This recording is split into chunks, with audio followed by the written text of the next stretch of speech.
This is one of our most requested songs. People have been asking for years. Coming up, it's one of the most mind-bending tracks in rock history. A fusion of blistering guitar riffs, wild improvisation, and sheer audacity. Born from a mix of spontaneity and a wicked sense of humor. I mean, the guitarist played it as a send-up of all the rock bands of his time. He wrote it as a joke to take the piss out of him a bit. In the process, so he created a rock classic that could hold its own alongside his contemporaries. I mean, Brian May of Queen worshipped this guy. This unexpected masterpiece defied every convention of the time, proving that music could be both virtuosic and downright fun. It was never supposed to be a hit, and even though there's plenty of singing in it, it doesn't really have lyrics. Yet it broke boundaries and it climbed the charts, leaving audiences speechless on both sides of the Atlantic. I mean, this is the story of how a little madness turned into musical magic as the only yodeling song to hit the charts. Yodeling rock song. Next on Professor of Rock. Hey, music junkies. Professor of Rock, always here to celebrate the greatest artists and the greatest songs of all time.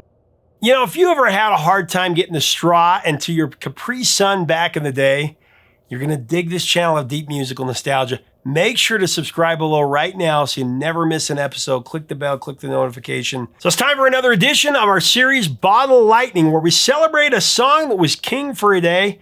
I mean, some call them one-hit wonders. We celebrate them on here as lightning in a bottle. And this might be my favorite one yet. You know, spontaneity and creativity are like two sides of the same coin. I mean, creativity is all about taking action, while spontaneity is being ready to jump in when inspiration strikes. I mean, creative work, spontaneity is what happens when you roll with ideas as they come, you know, without sticking to a set plan. I mean, that kind of openness can lead to some really cool and unexpected results that you might not get with a more structured approach. In the thrilling world of rock, few songs capture pure spontaneity better than the international hit, Hocus Pocus by Focus. This is such a cool story behind an even cooler song.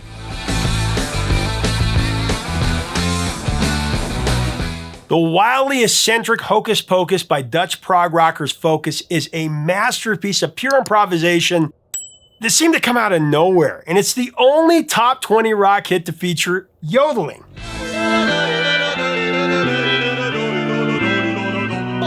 Thijs van Leer, the vocalist, flautist, keyboardist, and co-founder of Focus, came up with the wild scatting for Hocus Pocus on the spot during a rehearsal, letting the energy of the moment just guide him.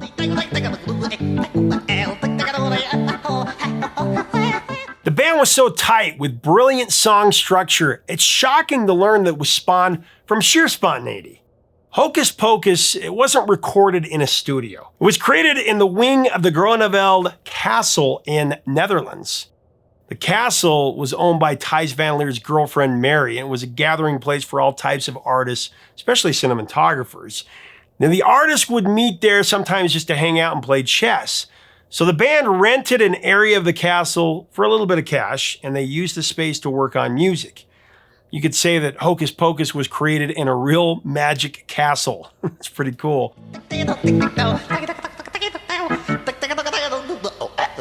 So Thijs van Leer's journey into music, that started early, almost as if it was destined. He was just 6 years old when he composed his first piece, Uncle Willie. It was a heartfelt tribute to Willie Bjord, a family friend and his father's keyboard teacher. Bjord had been instrumental, literally and figuratively, in supporting Van Leer's father, helping fund his flute studies at the prestigious Conservatory of Music in Geneva.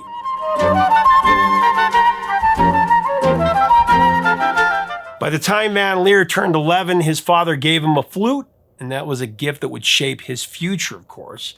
But it wasn't until 2 years later that his father began formally teaching him after a twist in young Thijs's musical interests. Inspired by the electric energy of jazz, particularly the albums of Miles Davis, Van Leer confessed a desire to break away from his classical upbringing. He said, and I quote, "I suppose I wanted to reject what I was brought up on." But then came a realization for Thijs. The fusion of jazz and classical music could find a thrilling home in rock. And with that, a unique musical vision was born. in 1970. Focus, a rising progressive rock band from the Netherlands, found themselves in a rough spot. Their debut album, In and Out of Focus, it had earned really good reviews, glowing reviews in fact, but failed to make waves commercially. But undeterred, the group decided to take matters into their own hands. They released a single called House of the King. They did this independently.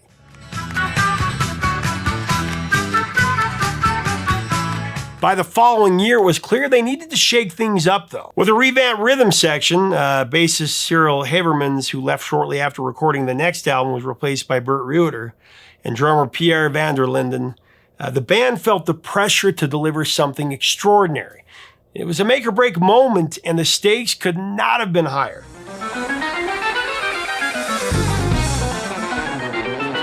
Now, Focus truly hit their stride with their second album, Moving Waves. That kicked off with the explosive energy of a song called Hocus Pocus. The transformation was so striking that their future long-term producer, Mike Vernon, couldn't help but marvel at the evolution of this band. He'd later say in a quote, "You wonder if it's the same band," reflecting on how far they'd come since their debut. It was clear that Moving Waves was a turning point, showcasing a band discovering their unique sound and, pushing boundaries that they never had before. So Hocus Pocus was born out of an improvised guitar riff by Jan Akkerman. The moment Thijs van Leer heard Jan's playing, he instantly recognized his potential, calling it a world-class riff.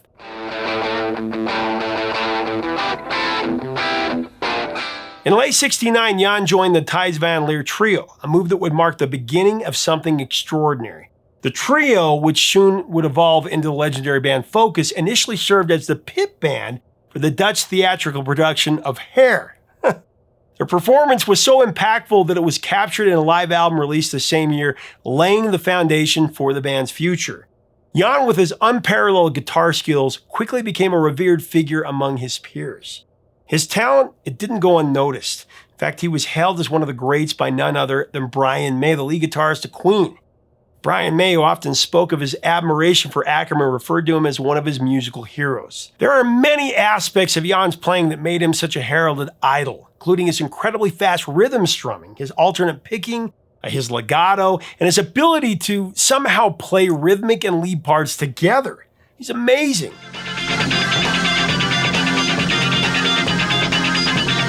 I want to take a quick second to mention today's sponsor. As many of you know, I live in the Rocky Mountain area, and one of the things I love the most about where I live is how close I am to many national parks. I actually live pretty close to Zions National Park.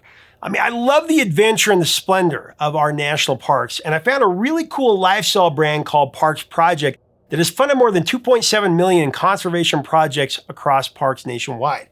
How they do it is really cool.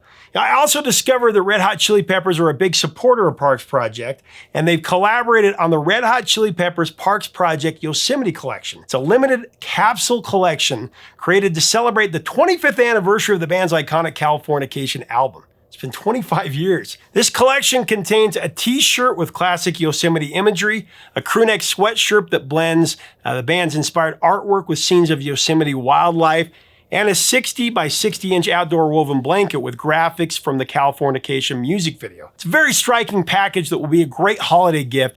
Together, they're dedicated to giving back by donating the Nature Bridge to provide needs-based scholarships for students to experience their first wilderness adventure in Yosemite. The Red Hot Chili Peppers collection is limited and available for a short time, making it a must for fans looking to own a piece of rock and conservation history. Go check it out at my link in the description below, or right here to explore the full collection and support the amazing mission of Parks Project. Okay, so by 1973, Akkerman's reputation was cemented when readers of the UK's Melody Maker magazine voted him the best guitarist in the world. His influence continued to grow, and he even collaborated with guitar manufacturer Framus to create one of the first ever signature guitar models, further solidifying his legacy as a true innovator in the world of music.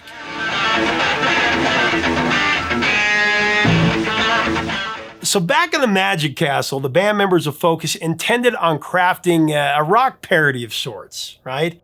They wanted to bring something fresh and fun to the progressive rock genre, believing that rock music was missing that element of lightheartedness. The band had just started their practice session when Jan played that iconic riff 4 times.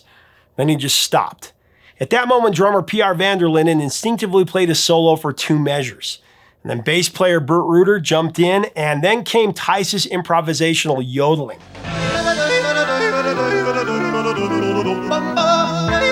I mean, there was so much spontaneity in that moment. No one expected Jan to just stop playing, and no one told Pierre to start playing a drum solo after Jan suddenly just stopped. Just the way it happened. There was no formal direction of any kind with this.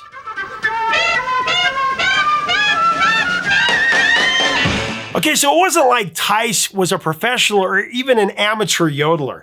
Get this. This was actually the first time that Thijs had ever attempted to yodel. I mean, it's incredible to me, because in order to yodel, you have to unleash your vocal muscles, flipping from chest muscles to mouth muscles to the larynx.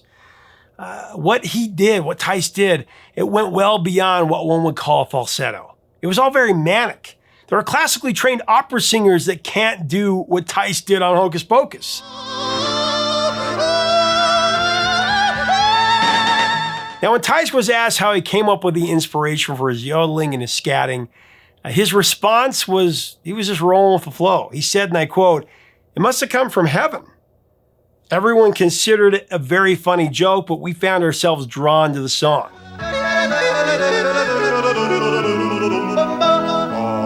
The band would also admit that save for some silly noises, which they said couldn't really be considered vocals, this song is an instrumental.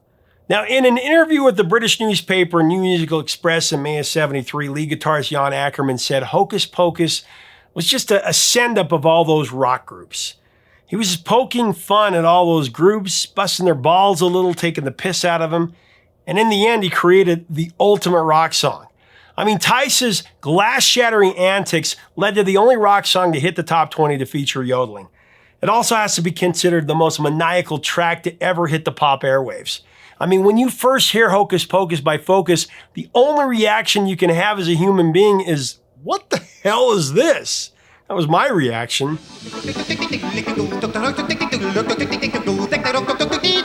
Now, the origins of yodeling are somewhat unclear, but it's widely believed to have originated in Central Africa tens of thousands of years ago as a form of tribal music. There's also a possibility that yodeling has roots in Scandinavia. There is a similar tradition known as kulning that was used to communicate across long distances. Yodeling is most famously linked to the alpine regions of Switzerland and Austria, where herders used it to communicate with their flocks in neighboring villages across great distances, right? The earliest documented mention of yodeling in Europe dates back to the 1800s.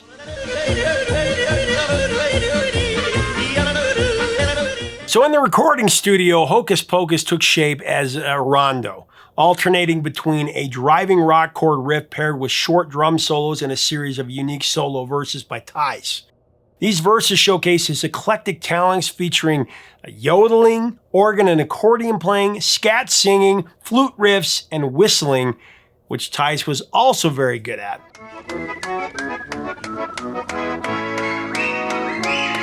And as I said before, there may not have been lyrics on the track, but Thijs, different than his band members, insists it's not an instrumental. It's often categorized as one, though. Thijs calls Hocus Pocus a vocal song.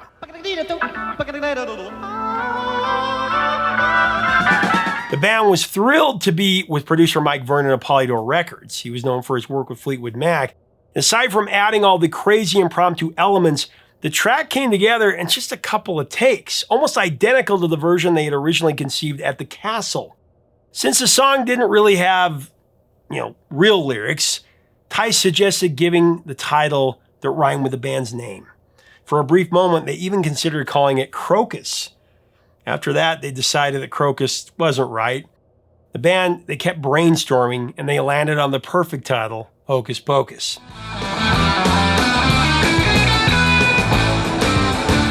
Thijs van Leer knew the moment that he and Jan Akkerman finished constructing their masterpiece that they had struck gold. The sensation was just total excitement. But it was something deeper, something primal, I wasn't thinking it would become a rock and roll classic, is what Tice would say, but he said, I had the feeling in my spine it would make history. Without boasting, it was just something I knew.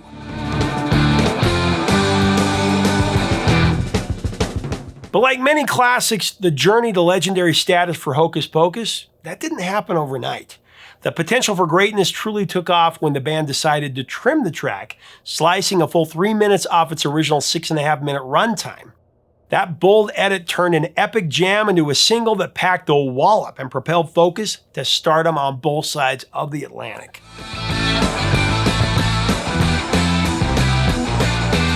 I mean, the decision to make a tight edit, that paid off.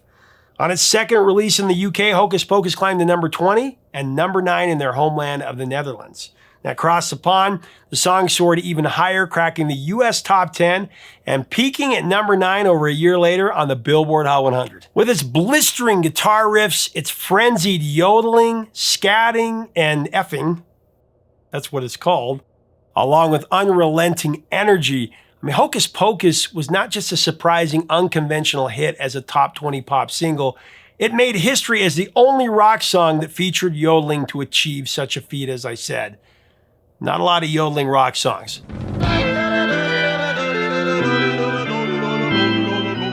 Hocus Pocus has been covered by a lot of great bands, including Marillion, the mighty Iron Maiden,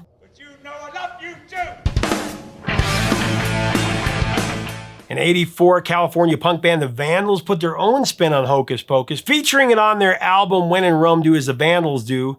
Years later in '99, the German heavy metal band Halloween cranked up the intensity with their cover, releasing it on their tribute album Metal Jukebox.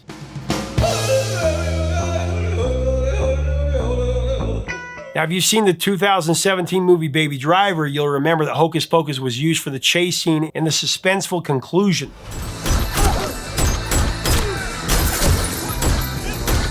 Man, Focus has such a cool story. They pulled off something most bands wouldn't even dare to try. They leaned into their eccentricity, broke away from pop conventions, and somehow made this work. I mean, not only that, they showed the world just how ridiculously talented they were in the process. In 1992, Jan Akkerman faced a major setback when he was involved in a serious car accident, though. Remarkably, he was back to playing by '93. After nearly 2 decades away from the UK, Akkerman returned to tour there in the late 1990s, much to the delight of his fans worldwide. Beyond performing, he shared his expertise by writing for the Dutch magazine Guitar Plus. In 2013, he added another chapter to his storied career with the release of his album North Sea Jazz.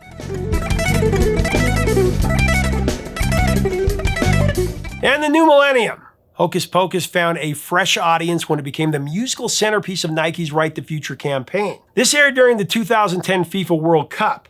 The renewed spotlight brought the song back to the charts, landing it at number 57 in the UK and number 48 in the Netherlands that same year.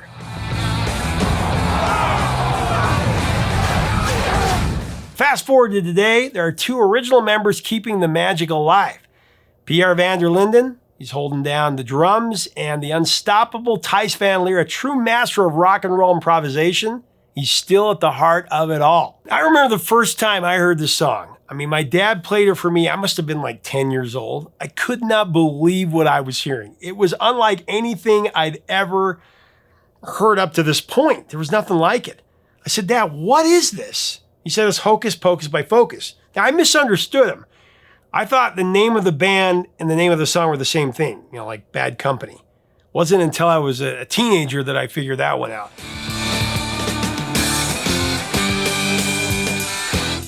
And even though I've heard this song thousands of times since I was a little kid, I am still mesmerized every time it comes on. And to think, the opus for Tice van Leer, Jan Akkerman, Bert Ruder, and Pierre van der Linden began with a spark of artistic spontaneity, a sharp sense of humor, and a dash of rock and roll. I mean, it's magic. That's why it's called Hocus Pocus.